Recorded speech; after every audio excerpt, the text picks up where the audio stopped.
ትግል ዋጋ አለው። በሕይወት ትግል ውስጥ የምትፈልገውን ነገር ታገኛለህ። ካልታገልክ ለመማርና ለማደግ ጠቃሚ ዕድሎች ያመልጡሃል። ሁኔታው የቱንም ያህል መጥፎ ቢመስልም ያልፋል። ራስን ጨምሮ ሌሎች ላይ መፍረድ በእጅጉ ቀንስ። መፍረድ ቀላል ነገር ነው።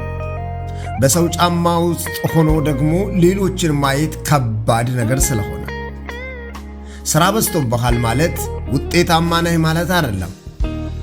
ወደ ግቦች የሚያንቀሳቅሱ ትክክለኛ ተግባራትን ማከናወን ነው የበለጠ አስፈላጊው ነገር።